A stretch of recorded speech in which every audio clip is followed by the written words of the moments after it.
So thank you very much, and I'll start by acknowledging the traditional owners of the land on which we meet, the Wurundjeri people of the Kulin Nation, and pay my respects to their elders past and present. And particularly pay my respects to the women elders of the Aboriginal community. In this role I've met some amazing people, and particularly the women in the Aboriginal community have taught me so many things that I truly didn't know, and that really have changed my view on the world and on leadership and on influencing change.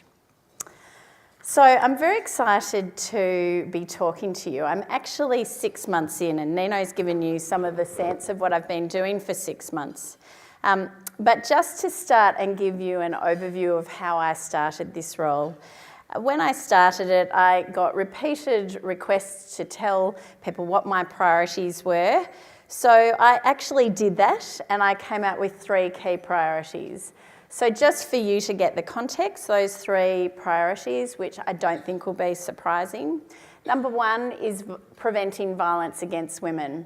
And when I talk about violence, I'm not just talking about family violence, I'm talking about sexual assault, I'm talking about online abuse, I'm talking about sexual harassment in the workplace, I'm talking about the high prevalence of violence against women with disabilities, particularly in residential care agencies. So there are multiple places where women in particular experience particular types of violence and high rates of violence. My second priority is looking at advancing economic security for women. And I will go back into that topic a little bit more, but in essence, women retire with half the savings of men and are 2.5 times as likely to live in poverty in their old age to men. My third priority is the title of this lunch, looking at women in leadership. But like Stephen's comment, when I'm really talking about that, I'm really actually talking about diversity in decision making, and it's not simply women. There is a sense that the system has delivered the same sorts of leaders which don't reflect the full diversity of our community. It certainly doesn't reflect women, but it also doesn't reflect multicultural backgrounds, people with Asian backgrounds, and it's not reflective. So that focus is also there. So they were my top 3 priorities. But when I started, what I know about this moment in time, having been a lawyer for the last 20 years before that and practising in the area of equal opportunity law, is that laws are not going to deliver the equality we expect, nor is generational change. And I think those 2 things, since the 80s, that's kind of what we've been looking to early feminist activism, new laws and generational change, and we'll get there. And we know when you listen to some of the stats that I'm going to talk to you today that on some areas, Australia is absolutely appalling. So we haven't had the equality that we expected. And that is because we have deeply embedded systemic and attitudinal barriers to advancing women. So my task in taking this role, which is also in the laws of the country, is to advance substantive equality. And I hope everyone leaves here very clear on what substantive equality is. What it means is that we not only want equal opportunity for women, but we also want equal results. That means that when we develop policies and programs and initiatives that on their face are to advance women or to advance equality, that when they're implemented, they in fact have that impact. And what substantive equality means in practice is sometimes some steps have to be taken to rectify current inequalities. And they, when you hear it, are called temporary special measures. My thinking when I've started then is to move from a purely legal framework to the current thinking in Australia on what might be the best to get us moving forward. And I know if you're in this room, you are probably interested in what the best thinking is now. You, like me, are probably a little impatient that we're still having topics and we're still hearing terrible stats. So the thinking has been pulled together in a framework called Change the Story, led by Our Watch, Vic Health and Anne Rose, which is the research body, national research body for violence against women. Change the Story draws on public policy thinking, really strong evidence base, and also public health thinking.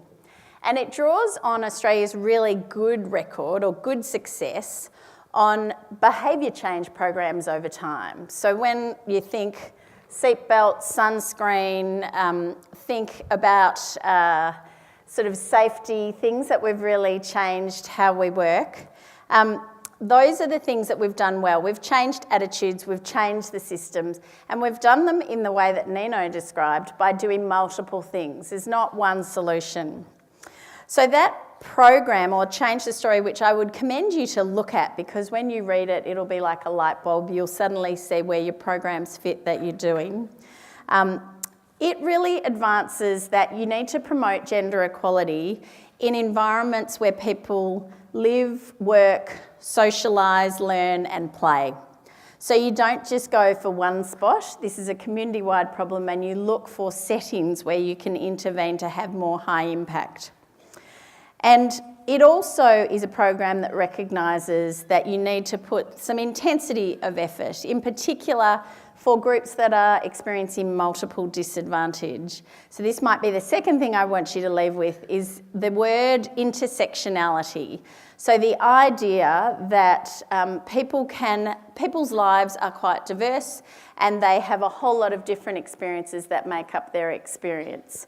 So we often talk about, are we doing a women's program or a program for Aboriginal people, or like you've got to choose one. But the reality is the mainstreaming of programs means that a lot of people completely don't get the impacts or the benefits of programs, because actually their experience doesn't match that mainstream experience. So what have I done? When I started, I did come in with 3 settings. I think they were sort of described. So my focus has been to look at workplaces, to look at sport, and to look at education. And so my first 6 months has been pretty busy picking up work that was started, but also work that was ready to go. So I've worked with a lot of CEOs, men and women, to help advance equality in workplaces. I'm leading a survey that's underway right now, looking at the experiences of sexual assault and sexual harassment on university campuses. I'm working with the Defence Force, but also with police and emergency services to advance equality in those contexts. I'm involved with Play by the Rules, as was mentioned, which is a grassroots sports organisation, and also talking to different codes about issues that they're dealing with. So there's a whole lot of stuff going on. But more importantly, as anyone starting a role, I've spent the first 6 months going around the country and talking to as many different people as I can, with a particular eye on talking to different people with different experiences, women in remote, rural and regional areas, women with disabilities, Aboriginal women, women whose first language is not English. And I've heard a whole lot as I've gone around. So there is a lot I could say in terms of all the priorities, but what I thought I would do today, given that this is the Committee for Economic Development in Australia, is focus on my second priority. So talk to you about that economic security for women. And the reason I wanted to do that is, even though we hear this all the time, in the conversations that I've had, as I've gone around, the light bulb has gone on for me. I view this issue in a completely different way. And in particular, I've heard a lot of women's life experiences and how that economic insecurity accumulates over time. So one woman in Tasmania just said, what's so frustrating, an older woman who was still working. She said, I'm still working now because when I got to the age I thought I would retire, I discovered I didn't have enough money and it was too late for me to fix it. So I've just had to keep working. And in lots of ways, the conversation about women and choice comes up a lot. The mainstream dialogue is, women can choose. Do they want to have children? Do they want to work? Do they want to stay home? We're fighting really hard for women to be able to choose what their profession is. They can do anything they like. But as I hear these stories, I've really got in my head that the system is choosing less than the women. And I want to explain that to you by giving you sort of a I said cradle to grave and someone told me I have to say womb to tomb. Either way, a lifetime sort of story of how women's economic involvement evolves, and in particular to show you what I've realised, which is at every intervention on an economic financial point, women lose out. So all the research says this. So let me just tell you, I've got a bit of a story, and as I tell you this story, I want you to imagine you're a woman. Some of you will find that trickier than others, but for the point of this, I'm really just trying to get you to get a sense of what cumulatively happens over a woman's lifetime. So you're born as a girl and your early toys are dolls and cooking sets while your brothers have balls and trucks. You help mum in the house while your brother helps dad outside. And while mum and dad both work, mum spends twice as much time caring for you and dad spends twice as much time in paid work. You receive more praise for your looks than for your brains and ability. Now, all of those comments are based on research, and in particular, yesterday on the International Day for Girls, some research by Plan and Our Watch showed, which reflected the experiences of girls 15 to 19, showed that only 14% of girls felt that they always received the same opportunities as boys. So you reach adolescence, you're doing well at school, but you're encouraged away from STEM subjects, the very subjects we now know lead to the highest paying jobs. Your parents discourage you from male-dominated careers like mining, construction, resources, armed services, trades, often out of fear for your safety. Again, they are high-paid and secure industries. Instead, you choose a female-dominated, lower-paid industry: education, health, social services, hospitality. Or you choose a sex-segregated sort of female role in a male-dominated industry. So most recently, I was in Perth and learnt that with the mining downturn, more women have lost their jobs than men because they tend to be in the administrative support roles rather than the trades and operational roles. No matter what industry you choose, you're likely to lose out on the gender pay gap, which means that women on average earn 16.2% less than men. Even women who take out no time for parenting, who work full-time over a 45-year career, will earn $700,000 less than an equivalent man. Less money, but more attention. In your first 5 years of work, you've got a 1 in 4 chance of experiencing sexual harassment and a 1 in 3 chance over your career. Children come along, and as a mother, you take maternity leave. The financial consequences of this reverberate for the rest of your life. The wage stops, so does the superannuation at the most important time for long-term compounding for retirement savings. US research also suggests that women are more conservative and risk-averse in their investment, and so in fact may also be saving less. The average super balances for women at retirement is 46.6% less than those for men, i.e. half. Due to the lack of affordable and accessible childcare, and given your earnings are more than likely lower than your partner's, you return to work flexibly or into casual, insecure employment. The Commission's research shows that 1 in 2 mothers experience discrimination at work over this period of time, missing out on opportunities and sometimes losing their work altogether. Progression stalls while your boss assumes your main focus is your family. You're on the mummy track now. Workforce participation drops, especially after children. Women have higher unemployment and underemployment rates compared to men. At home, you carry the primary caring role for your children and unpaid domestic tasks, limiting your capacity to return to work full-time. Indeed, women make up 70% of primary carers and 50% of carers overall, and comprise only 36.7% of full-time employees.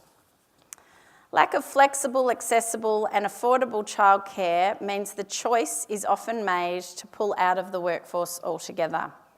This means no income, no superannuation, no savings, and no economic independence, which is especially concerning if you're in a violent relationship or single, divorced, or widowed. You earn less, but don't worry. The commercial world has created a market that demands you pay more for things. Clothes, makeup, handbags, even haircuts cost more. Media comments on women who wear an outfit twice when Karl Stefanovic could happily wear the same suit for 12 months without comment to prove the point of the sexism. As you age, you carry the primary burden for elder care, and while you may be working more by this time, you've largely lost the benefit of compounded growth for your savings. Our one advantage, living longer, also turns into a negative. We've got to stretch that lower retirement savings for more years. Between 2000 and 2005, single elderly female households experienced the highest incidence of poverty compared to other household types and were at the greatest risk of persisting poverty. That is the story I have been hearing for 6 months. At every point of that, now there will be exceptions and not every woman experiences that, but at every point the financial equation points women towards less money. So one thing that you can help me with, I haven't really grappled with, but when I sit in some of the professional environments I'm in, and women sort of talk about whether they'll go back to work, but it's a lovely time with their children. I really am challenged by that conversation when I know the trajectory that choice might put them on and how the workplace is almost recklessly indifferent to that when it kind of lets women drift away. So what are my insights about those conversations and why do I want you to know this? One of them is, one of the key ones is really that I've really noticed in the last 6 months that whilst we talk about gender inequality, there's great momentum. Nino's talking about amazing things. They all make sense to me. That a large proportion of our community, particularly a larger proportion of men, don't think discrimination or inequality is an issue anymore. So when I did the work with Victoria Police last year, for example, when we asked the question, do you think discrimination still exists for women, 73% of the men said no. 46% of the women said that there was, sorry, I've got that back to front. 73% said yes, discrimination was still of the women. 46% of the men said no. So what that means is 1 in 2 men actually think this is political correctness gone mad. This is crazy CEOs who are just on this bandwagon. And so the actual commitment to change is not going to be there because they're not convinced that this is a problem anymore. And I can assure you this inequality is a reality. These statistics that I'm giving you about the lower pay and the poverty over time is all actually true. And the statistics or the financials as well on the benefits of advancing women. And you will have heard them all because we're in an economics kind of room. Increasing women's workforce participation will decrease our age pension. So EY estimated in 2014 it would have saved us $2 billion. Grattan Institute says if we'd increased workplace participation by 6% of women, Australian GDP would have gone up $25 billion. McKinsey research tells us that diverse leaderships lead to higher earnings and better return on equity. So there's benefits and the inequality is real, but I have been really surprised to see how many people actually, when you talk to them, just are really still not convinced this is right. That probably leads to my second insight, which is this part of that thinking is, haven't we done this? Haven't we got the laws? Why is this not working? So what we know is that in terms of the laws, they work really well for one-off individual incidents of discrimination where you can identify the perpetrator. They're still hard work, but that's kind of what they work around.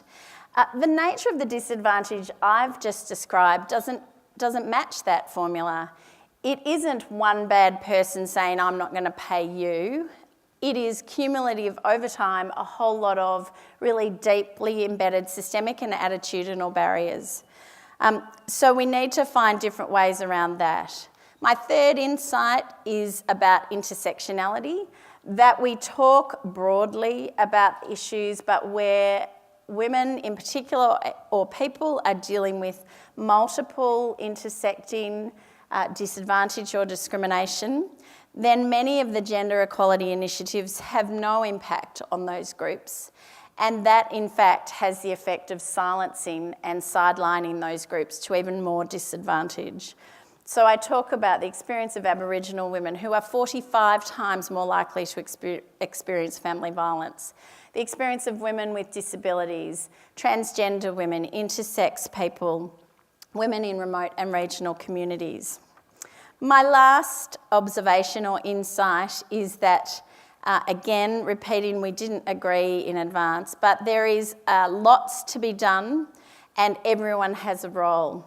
So if it was one thing, I think we would have done that over the last 30 years. But in fact, the Change the Story model says what you need is multiple intersecting initiatives that all push towards equality.